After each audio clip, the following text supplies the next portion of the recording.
안녕하세요. 오늘은 성경전서 연구 구약의 37번째 책 학궤서인데요. 학궤 선지자를 통한 기별이라는 제목으로 말씀을 살펴보겠습니다. 혹시 학궤 하면은 기억나는 것 있을까요? 마이크를 켜시고요. 학궤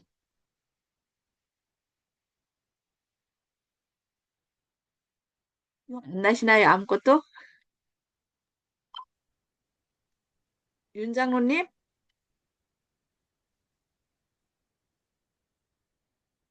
마이크를 켜시고 한번 말씀해 보세요.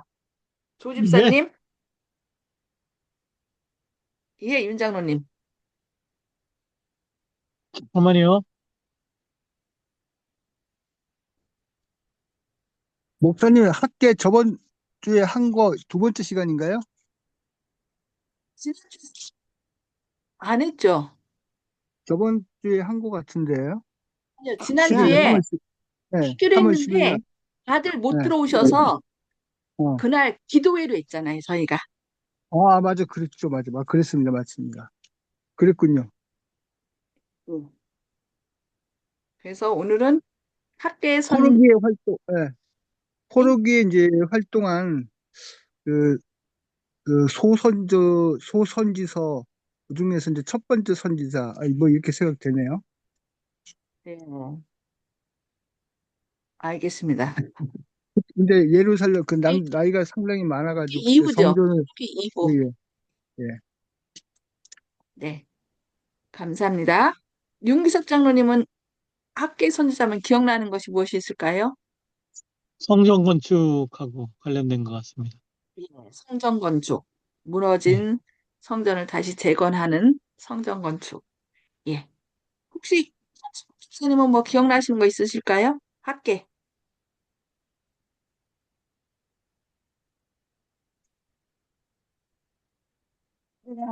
뭐,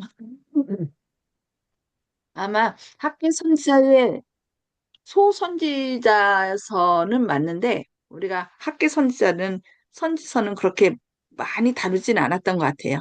그래서 오늘 소선지서 학계에 대하여 함께 살펴보도록 하겠습니다. 여기 하는 뜻은 축제 혹은 경축의라는 뜻이라고 말하고 있습니다. 축제, 경축. 그리고 이 학계는 아까 조집사님 얘기했듯이 포르기 뭐 이렇게 소선지자 중 첫 번째 선지자다라고 얘기했는데 예. 세 명의 그 포로 후 선지자 포로기 이제 포로기에서 다시 돌아온 포로 후죠. 그러니까 포로 후 소선지자 중에서 첫 번째 선지자가 바로 이 학계 선지자. 그러면은 누구누구가 있었죠? 포로 후 선지자 하면은 학계, 스가랴, 말라기 이 세 선지자가 있는데 첫 번째 선지자가 이제 학계입니다. 여기 그래서 스가랴, 에스라 5장 1절에 보면은 선지자들 곧 선지자 학계와 이또의 손자 스가랴가 이스라엘의 하나님의 이름으로 유다와 예루살렘에 거주하는 유다 사람들에게 예언하였더니 이렇게 나와요. 그리고 에스라 6장 14절에는 유다 사람의 장로들이 선지자 학계와 이뚜의 손자 스가랴의 권면을 따랐으므로 성전 건축하는 일이 형통한지라. 여기 뭐에 대해서 얘기 나왔어요? 아까 학계하면은 기억나는 것이 윤 장로님이 이제 성전 건축이라고 얘기했는데 맞아 이 서는 이제 그 고레스의 수령에 의하여 예루살렘으로 돌아왔던 사람들이 이렇게 예루살렘을 건축하는 그런 일들 이야기 가운데 성전 건축에 대한 이야기가 나옵니다. 그래서 이스라엘 하나님의 명령과 바사왕 고레스와 다리오와 아닥사스대의 조서를 따라 성전을 건축하며 일을 끝내되. 그러니까 여기 예루살렘 건축하고 관계된 세 왕이 나옵니다. 바사왕. 요즘 그 이란하고 미국하고 전쟁하죠. 그 이란이 바로 옛날에 그 바사 지역입니다. 바사왕 고레스와 다리오와 아닥사스다 세 왕이 이렇게 조서를 내렸고 또 성전을 건축한 것을 볼 수 있는데 결국 첫 조서는 이제 고레스가 내린 거죠. 그리고 다리오나 아닥사스다는 그 조서를 확인하고 다시 재조서를 내린 것입니다. 같은 조서를 다시 성전이 완성됐으면 내리지 않았을 텐데 완성되지 않음으로 인하여 다시 2차, 3차 이렇게 내린 것을 볼 수 있습니다. 자, 그럼 이 학계서의 역사적 배경을 살펴보면요. 이제 고레스 대왕이 나와요.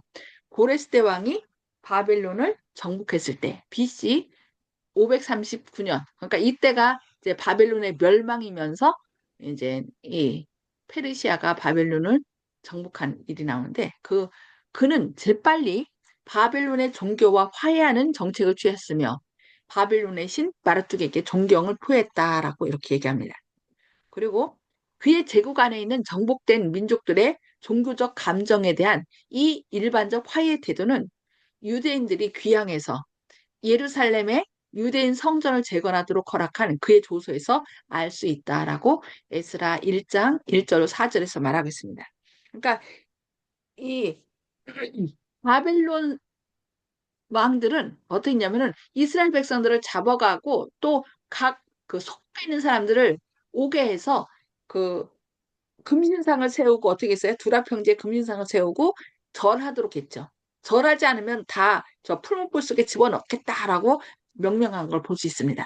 근데 이 고레스 대왕은 각자 나라의 그 종교와 문화 같은 것을 다 어떻게 해요? 인정해 준 거예요. 존중해 준 거예요. 그래서 오히려 그 포로 잡혀갔던 유대인들이 귀향해서 예루살렘을 성전할 예루살렘 성전을 어떻게 재건할 수 있도록 조서를 내린 왕이 바로 고레스 왕입니다. 그러면 이 고레스 왕이 참 유명한 왕이에요. 한번 성경의 고레스 대왕에 대하여 뭐라고 얘기했는지 한번 살펴보겠습니다. 이사야서에서 이렇게 예언한 걸 볼 수 있는데요. 이사야 44장 28절에는 고레스에 대하여는 이르기를 내 목자라. 그가 나의 모든 기쁨을 성취하리라 하며 예루살렘에 대하여는 이르기를 중건되리라 하며 성전에 대하여는 내 기초가 놓여지리라 하는 자니라. 그러니까 고레스에 대해서 하나님께서 내 목자라고 얘기했고 그가 나의 모든 기쁨을 성취하리라. 그리고 예루살렘에 대하여 중건되리라 이렇게 얘기한 걸 볼 수 있어요. 그러니까 이 고레스를 목자로 삼아서 예루살렘을 중건하겠다는 이런 약속을 아마 예언을 이사야 44장 28절에 말씀한 거죠. 이것만 한 것이 아니라 또 45장 1절에서는 여호와께서 그의 기름 부음을 받은 고레스에게 이같이 말씀하시되 여기 기름 부었다라고 얘기해요. 기름 부었다는 단어를 그 히브리어로는 뭐예요? 그게 메시아예요. 메시아. 그래서 예수님을 메시아라고 그러죠. 기름 부음을 받은 자 메시아. 그런데 고레스도 기름 부음을 받았다라고 얘기를 해요. 왜요? 어떤 일을 위해서?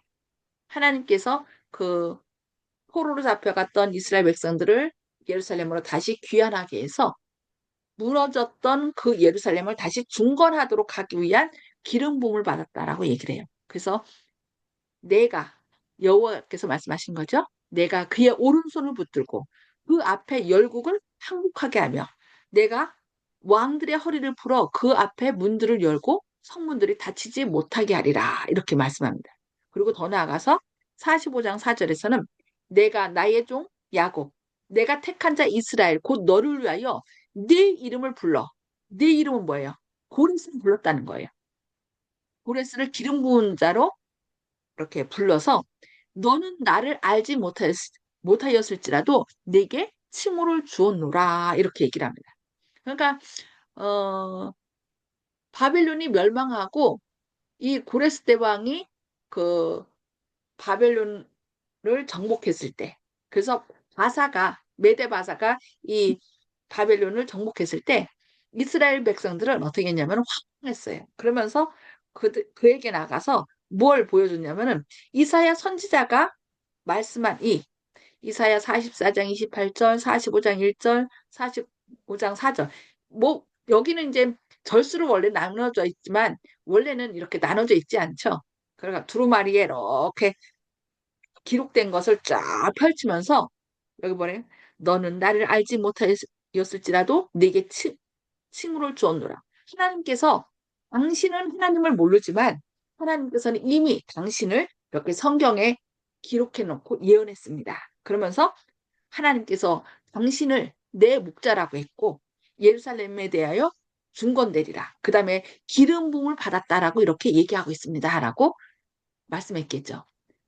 이 고레스 대왕이 어떻게 했을까요? 이 말씀을 듣고 더 이제 여기 얘기한 대로 그 이스라엘 백성들을 다시 본국으로 돌아가서 성전을 건축하도록 한 것을 볼 수 있습니다. 근데 뭐 고레스 대왕뿐만 아니라 헬라의 알렉산더 대왕 때도 그렇게 했답니다. 왜냐하면 성경이 이미 그들은 하나님을 모른다 할지라도 하나님께서는 이미 그들을 알고 다니엘서나 여기서는 이사야에서 예언을 하셨기 때문입니다. 자, 그럼 고레스 대왕에 대해서 좀 살펴보겠습니다.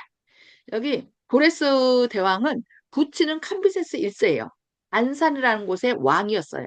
그리고 모치는 만단의 그 바사의 바사가 아니라 죄송합니다. 메대의 공주예요.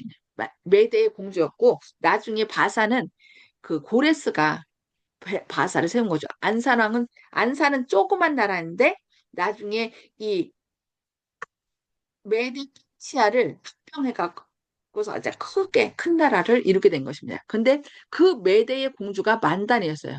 엄마였죠. 근데 여기 일화가 있는데 이 만단의 언니가 있는데 언니가 꿈 얘기를 하는 거예요. 내가 이렇게 꿈속에서 그 뭐라 해야 되나 응? 오줌을 넣는데 이제 그 오줌이 이렇게 같이 흘러서 천하에 흘렀다. 그러니까 망측하게도 그런 꿈 꿨다고 막 그러니까 이 동생이 있다가 언니 그러면 그 꿈 나한테 팔으라고. 아, 뭘 망측스럽게 하냐. 아니야 나한테 팔어. 그래갖고서 이 동생 만다네 공주가 언니의 꿈을 샀대요. 근데 실제로 이 만다네에게서 나온 이 고레스가 어떻게 해요? 바벨론도 이렇게 물리치고 전 세계를 제패한 그런 왕이 된 걸 볼 수 있습니다. 그리고 성경 다니엘서 6장에 보면은 다리오가 나오죠. 다리오가 왕이 된 거 나오는데 이 다리오와 고레스의 관계는 어떻게 될까요? 이 다리오는 그 엄마 만다네의 오빠인가 그래요. 그래서 결국 고레스의 외삼촌이 되는 거죠. 근데 이 다리우의 딸하고 또 이 고레스가 결혼을 합니다. 그래서 외삼촌이자 장인 어른이 된 것입니다. 그래서 원래는 이 그 고레스가 안산이라는 조그만 나라의 하잖아요. 그런데 이제 이 그 메디 왕이 어떻게 했냐면은 이 자기 딸이 이렇게 꿈을 산 거를 듣고서 이 아이에게서 뭔가 큰 인물이 나올지도 모른다 해갖고서 이제 이 고레스를 아예 자기네 왕국에서 살도록 했대요. 그런데 이제 그 싹을 어려서부터 좀 자기 나라가 더 잘 되기 위해서 그래서 이 자기 딸의 나라가 아니라 자기 나라가 잘 되기 위해서 이 고레스를 좀 제재를 하고 막 그렇게 했는데 결국은 이 고레스가 더 큰 인물이 돼서 나중에는 이제 그 메데 페르시아를 어떻게 했어요? 메덴 나라를 정복하고 이제 페르시아가 큰 나라가 됐어요. 처음엔 작은 나라였죠. 근데 결국은 이제 돈 관계, 외삼촌이자 장인으로 됐기 때문에 언제나 이 메데 페르시아라는 두 동등하게 그 나라를 이렇게 존중해 줬다고 합니다. 그래서 많은 사람들이 이제 이 고레스는 인자하고 관대하고 올바른 리더로 불렀답니다. 그것은 바로 그가 정복했던 나라들의 문화, 언어, 그리고 종교를 존경해 주었고, 그는 모든 나라들을 동등하게 여겼다고 합니다. 그러니까 이 바벨론은 어떻게 했어요? 모든 나라 사람들에게 자기 나라 신들을 이렇게 다 섬기도록 했어요. 그러나 이 고레스는 그들의 문화와 언어, 종교를 존경해 줬고, 모든 나라를 동등하게 여겼기 때문에 모든 사람들로부터 이렇게 아주 존경을 받는 그런 대왕이 된 것입니다. 그리고 또 노인자와 독재자의 압박을 폐지한 왕이 바로 이 고레스랍니다. 그래서 그는 페르시아인들에게는 아버지라고 불렸고 그리스인들에게는 그리스는 이제 헬라죠. 지도자와 입법자로 생각되었답니다. 그리고 유대인들은 그를 뭐라고 했어요? 성경에 예언한 대로 메시아, 기름 부은 바, 하나님의 기름 부음을 받은 자라는 그렇게 호칭을 받게 된 것입니다. 자, 그래서 결국은 이 고레스가 내린 귀한령, 성전 중건령 이 조서 덕분으로 비교적 적은 수인 일단의 포로들이 다윗의 후손인 스룹바벨 혹은 세스바살이라고 했는데 그 인도하에 고향으로 돌아가서 얼마 후에 곧 둘째 성전의 기초를 놓게 된다라고 에스라 2장 64절, 3장 1절, 10절에서 말합니다. 그리고 보리스와 그의 후계자 캄비세스의 통치 기간 동안 유대인의 대적들은 어떻게 했어요? 이 역사를 중지시키기 위한 왕의 조서를 얻어내기 위해 노력하였습니다. 그래서 원래는 이제 그 예루살렘을 중건할 때 그 옆에 사람들이 같이 하려고 그랬죠.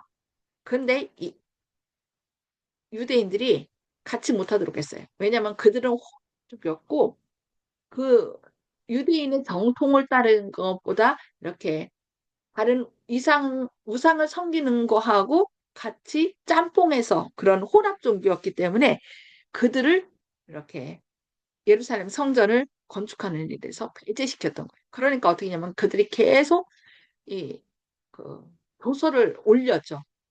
이 사람들은 아주 왕에게 반역하는 사람들이라고. 이 사람들 그냥 두면 안 된다고. 이걸 막아야 된다고 막 그러면서 조서를 얻어냅니다. 그래서 어떻게 되는 거예요? 중지시키는 거죠. 그러나 하나님께서 당신의 백성을 위해 개입하셔서 대적들이 성공하지 못하도록 막으셨습니다. 이렇게 해서 귀향한 포로들이 주의 전을 건축하는데 힘있게 정진할 수 있도록 준비된 길들이 열리게 됐습니다. 여기 그럼에도 불구하고 어떻게요? 사마리아인들이 어떻게 또 계속적인 반대와 방해 때문에 차츰 부진 상태에 빠지게 되고 마침내는 실제적으로 중단하게 되었다라고요. 그래서 결국 이 예루살렘 중건령이 몇 번 내려요? 보레스가 한 번 내리고 그것이 이제 계속 조서를 통하여 중지됐다가 다시 또 다리오가 중건령을 그것을 확인하고 다시 중건령을 내리죠. 그런 다음에 또 이제 성전만 건축했다가 나중에 다시 또 중건령이 내려요. 아닥사스다 때. 이렇게 세 번 내려서 결국은 자치권이나 모든 것이 회복된 거 볼 수 있는데 여기 어, 6번에 보면 실망한 백성들은 자신들을 위하여 경작하고 가옥들을 건축하는 일로 방향을 돌렸습니다. 왜냐하면 이제 자꾸 중지시키니까 스마리아 사람들이 그 위에 소자 뭐랄까 이거를 허락하면 안 된다라고 하면서 계속 반대 상소문을 올리니까 중단되게 된 거죠. 그래서 실망한 사람들은 귀향한 사람들 어떻게 해요? 토지 경작하고 가옥들을 건축하는 일로 방향을 돌렸다는 것입니다. 그래서 둘째 성전에 기초가 놓였을 때 통곡한 사람들도 그들의 행동이 하나님의 전을 회복하고자 노력하는 모든 사람들에게 얼마나 큰 실망을 주었는지를 거의 깨닫지 못했다. 그러니까 성전 기초를 놨을 때 그 옛날 솔로몬의 성전을 그 보았던 어린 아이들이었죠. 그때는 그걸 본 사람들이 이제 거의 70년의 세월이 흘러가고서 노인들이 돼서 그 옛날 그걸 생각하면서 막 우는 거죠. 옛날에 너무 휘황찬란했는데 이게 뭔가 하면서. 그래서 여기 캄비세스가 죽자 스메티스가 짧게 통치했는데 그 기간은 귀향한 포로들의 성전 건축에 큰 후퇴를 가져왔다.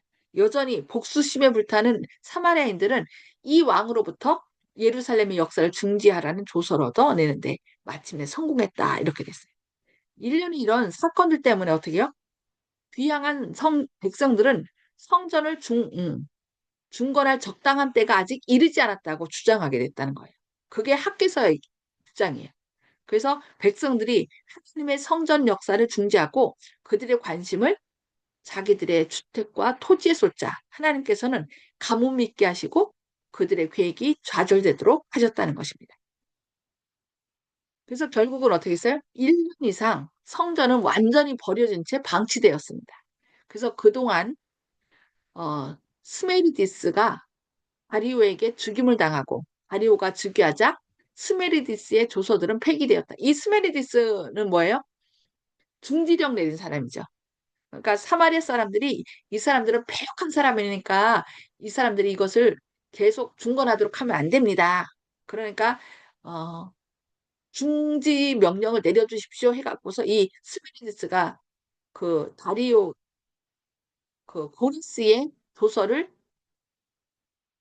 폐지하고 중건령을 내렸다. 아니 중지령을 내린 거죠. 그런데 다시 다리오가 다른 다리오입니다. 그 다니엘 6장에 나오는 다리오가 아니라 또 다른 다리오가 그 이 스메르디스를 죽이고 이제 즉위함으로 다시 그 고레스의 중건령을 확인한 다음에 다시 이렇게 조서를 내리게 되는 거. 중건령, 2차 중건령을 내리게 됩니다.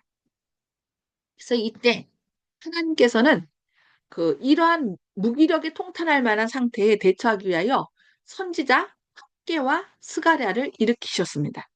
그래서 그들의 경고와 책망, 격려와 권면의 기별들은 백성들을 일으켜 행동하도록 하고 마침내 다리오 제2년에 성전 중건의 역사를 다시 시작하도록 하였다고 학개서 1장 14절 15절에서 이야기합니다. 그래서 여러 번에서 이제 고레스에게 뒤지지 않으려고 애쓴 다리오 왕이 이 왕들도 선대 왕보다 내가 더 잘해야 되겠다 이런 서로 경쟁이 있겠죠. 그래서 이 다리오 왕이 성전 재건을 위한 또 다른 공식 조서를 내린 것은 백성들이 하나님의 보호를 신뢰하면서 실제적으로 다시 일을 시작한 그 후였다라고 얘기를 해요. 그래서 이 조서는 고레스의 원래 조서를 확인하고 이제 고레스가 이러이러한 명령을 내렸는데 그동안 중지되었다. 내가 다시 확인하고 조서를 내리노니라고 이렇게 얘기를 한 거죠. 그래서 이 사람들은 그 조서를 할 때 그래서 성경에도 고레스와 다리오와 아닥사스다의 조서 이렇게 해서 쫙 나오는 거예요. 그것을 고레스가 내린 것을 다리오가 다시 내렸고 다시 내가 아닥사스다가 다시 조서를 내린다라고 얘기하는 것이죠. 그리고 12장에 보면은 12번째 보면은 선지자 학개와 스가랴 그리고 귀양한 백성들의 지도자 수룹바벨과 대제사장 여호수아의 영감적인 지도를 받아서 백성들은 힘과 열성을 다해 매진하였고 마침내 다리오 왕 제6년에 성전 건축은 완성되었다라고 얘기를 해요.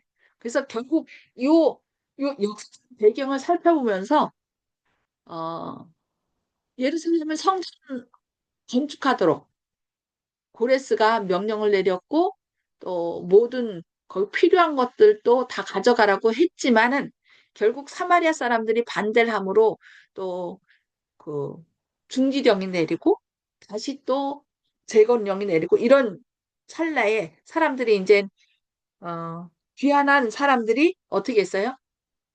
실망하고 그냥 자기 집 짓고 이럴 때에 선지자를 통하여 다시 기별을 주는 것이 바로 이 학개서입니다. 그래서 어, 저희가 오늘은 시간이 많이 지났기 때문에 여기까지 역사적인 배경을 살펴보고 다음 시간에 다시 또 주제와 또 우리가 이 학개서에서 배울 교훈이 무엇인지 좀 더 자세히 살펴보도록 하겠습니다. 혹시 오늘 역사적인 배경을 좀 살펴봤는데 뭐 궁금하신 건 없으시죠? 아까 처음에요. 아니면 예. 꿈에 대해서 고레스 왕의 이제 그거 탄생된 꿈에 대해서 얘기할 때 그게 옛날에 그 저기 신라의 그 태종 무열왕의 그거 그 부인 사실 문희라고 그 김유신 장군의 그 부인 그 김유신 장군의 여동생과 여동생 그거 김춘추의 그 할 때 그때 그 스토리하고 약간 비슷한 거가 가지고요. 원래 이제 그 보희라는 김유신 장군의 큰 여동생이 김유신 장군이 이제 마음이 있었는데 그 동생이 그 꿈을 받아서 김춘축과 결혼했다 이런 내용인데 그것 오늘 이 내용도 굉장히 흡사해가지고요. 이게 무슨 연관이 있나 이런 생각까지 드네요. 여기도 이런 역사가 있어요. 그래서 만다네를 그 아스티아게스라는 그 메대 대왕이 아버지가 그러니까 그 고레스한테는 할아버지예요. 계속 경계를 했대요. 그래서 결혼시키는 것도 그 좀 훌륭한 사람보다는 그, 그 나라에서, 메대 나라에서 아주 멀리 떨어진 나라, 안산이라는 조그만 나라에 그때는 약소국이었죠. 그 왕한테 시집을 보낸 거고. 이 소변이 천지에 그리고, 가득 찬 그 내용이 너무나 흡사해요. 그렇죠. 예. 하여튼 그 이야기를 저는 읽었습니다.